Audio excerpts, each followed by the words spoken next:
भगिनी, मातूर महिला मंडळ, भीमसैनिकांनो, आम्ही सर्व भीमा कोरेगावची औलाद आहे, विसरू नका. आम्ही सर्व संविधान रक्षक सैनिक आहोत, हे विसरू नका. आम्ही सर्व डॉक्टर बाबासाहेब आंबेडकरांचं रक्त आहोत, भीमसैनिक आहोत, हे विसरू नका. अरे आमच्या शरीराचे तुकडे तुकडे झाले तरी चालतील, आमच्या शरीरातला रक्ताचा थेंब सांडला गेला तरी चालेल, आमच्या आया बहिणींचे, आमच्या मुलाबाळांचे तुकडे तुकडे झाले तरी चालतील, परंतु राष्ट्रमाता बाळासाहेब रमाईचा आम्ही सुईच्या टोका इतका देखील आम्ही सर्व काही सहन करू शकतो. अरे काल त्या माथे फिरू देशाच्या गृहमंत्र्याने परभणीमध्ये विटंबना झाली. मिलिंदभाऊ मेढे, भगवानभाई सोनवणे, अनिलभाई सुराडे आणि सर्व आमच्या भीमसैनिकांनो त्या ठिकाणी विटंबना झाली. परभणीमध्ये संविधानाची विटंबना झाल्यानंतर त्या ठिकाणी जे आहे आमच्या सोमनाथ सूर्यवंशीचा त्या ठिकाणी पोलीस कस्टडीमध्ये खून झाला. खून पोलिसांनी त्याला बेदम मारहाण करून त्याला मारून टाकलं आणि त्या ठिकाणी त्या सोमनाथ सूर्यवंशीच्या परिवाराला देखील आतापर्यंत अटक झालेली नाही, न्याय मिळालेला नाहीये. अरे या ठिकाणी तुम्हाला माहिती आहे का, त्या पोलिसांवरती आतापर्यंत गुन्हा दाखल झाला नाही, त्यांना सस्पेंड करण्यात आलेलं नाही. हे सत्य आहे की नाही, खरंच सांगा. त्यानंतर पुन्हा एक माथे फिरू त्या नरेंद्र मोदीचा दुसरा शैतानाचा भाऊ अमित शहा, या अमित शहा माथे फिरून तडीपार नाही. त्या ठिकाणी काय केलं माहितीये, अरे एससी एसटी ओबीसी 140 कोटी जनतेचं संविधान लिहिणार डॉक्टर बाबासाहेब आंबेडकरांच्या विरोधात, बाबासाहेब आंबेडकरांच्या विरोधात पार्लमेंटमध्ये भाषण केलं. अरे त्यावेळेस देखील या आंबेडकरी समाजाला देशभरामध्ये आंदोलन झाली, संघर्ष झाले, मोर्चे झाले, तरी देखील न्याय मिळाला नाही. या हरामखोर केंद्रीय गृहमंत्री मोदीचा चमचा तडीपार, अमित शहाला तडीपार केलं नाही, त्याच्यावर गुन्हा दाखल झाला नाही, त्याला माफी मिळाली का, आणि माफी मागितली नाही. म्हणजे अशा पद्धतीने दिल्लीचं सरकार, अशा पद्धतीने मुंबईचं सरकार. अरे राष्ट्रमाता मासाहेब या ठिकाणी, अरे राष्ट्रमाता मासाहेब रमाईने आपल्या तीन पोरं मेली आया बहिणींनो, तरी बाबासाहेबांसाठी ते गोवऱ्या थापत होती.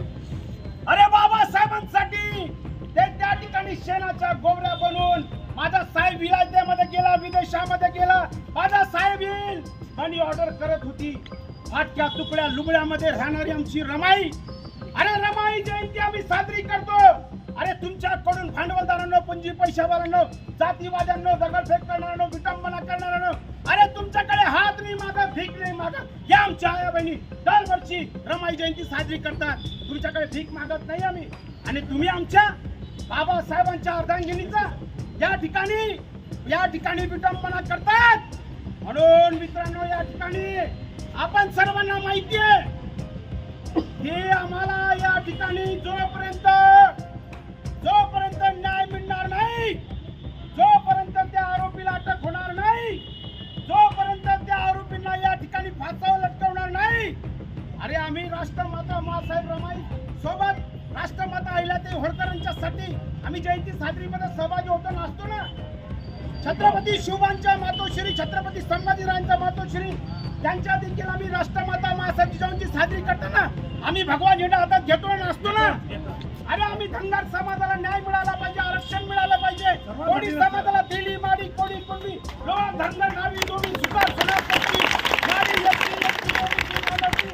आणि 140 कोटी जनतेचा झेंडा काय, रंग काय, जात काय, पात काय, धर्म काय, पंथ काय, भाषा काय, आम्ही कधी पाहत नाही. आम्ही नेहमी सदैव तुमच्यासाठी रेल रोको, जेल भरो, महामोर्चे करतो की नाही मिलिंद भाई, आपण सगळे करतो की नाही भगवान भाई. आपण तर आम्ही जात पात नाही, धर्म पात नाही, बाबासाहेबांचं. परंतु राष्ट्रमाता मासाहेब रमाईच्या विटंबनेच्या समाजकंटकांना जोपर्यंत अटक होत नाही, तोपर्यंत जगन सोनवणे देखील या ठिकाणी बसणार आहे. तुम्ही सर्वांनी शांततेचं सहकार्य या ठिकाणी. आता चुला घरून चुला ना भाकरी बनवू आपण इथे खाऊ, रात्रभर इथे झोपू. माझ्या बायकोला फोन करतो, परंतु माझी पंचायत समिती सदस्य यांनाही फोन करतो. आपण पंचायत समिती सदस्य तुम्ही निवडून दिला, माझ्या पत्नीला 50,000 लोकांनी वरंगळ सर्व लोकप्रतिनिधी या ठिकाणी आलेले आहेत. खूप ज्येष्ठ लोक आहेत, विशिष्ट लोक आहेत. काल रात्रीपासून आता भगिनी आहेत की काल रात्रीपासून 5-5:30पर्यंत आम्ही होतो. म्हणजे तो बरोबर आहे ना, 5-5:30पर्यंत होतो. काल ज्या पद्धतीनं ज्या वर्डिंगमध्ये सांगितलं त्या वर्डिंगमधून आपण गुन्हा दाखल केलेला आहे. एक दुसरी गोष्ट, त्यातले 2 आरोपी आपण अटक केलेली आहे. इतर आरोपीच्या मागं आपण आहोत. तर इथं आपल्याला सगळ्यांना नम्र विनंती आहे माहिती, आपण सगळेजण या ठिकाणी थांबला तर आमचं जे काम आहे आरोपींना अरेस्ट करणं, त्यांना न्यायालयामध्ये नेणं, त्यांना जास्तीत जास्त पोलीस कोठडी देणं वगैरे, या अनुषंगानं जे आहे त्या सगळ्याला मर्यादा येतात. आम्ही इथं अडकून पडतो. म्हणून माझी तुम्हाला अगदी हात जोडून सगळ्यांना विनंती आहे, पोलिसांवर विश्वास ठेवा. जे आरोपी आहेत त्या एकाही आरोपीला सोडलं जाणार नाही. दुसरी गोष्ट, काल आपण गुन्हा दाखल केलेला आहे, 2 आरोपी अरेस्ट केलेले आहेत. आणि तुम्ही जे सांगितलं की त्या आरोपींना, त्यातला एक जो आरोपी आहे तो रेकॉर्डरचा गुन्हेगार आहे, त्या रेकॉर्डरच्या गुन्हेगाराच्या अनुषंगाने काल मी स्वतः मेंढे साहेबांशी, मी माझं प्रांत साहेबांशी बोलणं करून दिलं होतं, जितेंद्र पाटील साहेब, बरोबर आहे का? आम्ही जवळपास 10 मिनिटं चर्चा केलेली आहे. आता त्याची फायनल हिअरिंग झालेली आहे. सोमवारी कदाचित त्याच्यामध्ये तुम्ही म्हणता त्याप्रमाणे 5 जिल्ह्यांमधून हद्दपार करणं विश्वास ठेवा. आणि आम्ही कुठं बोलत नाही.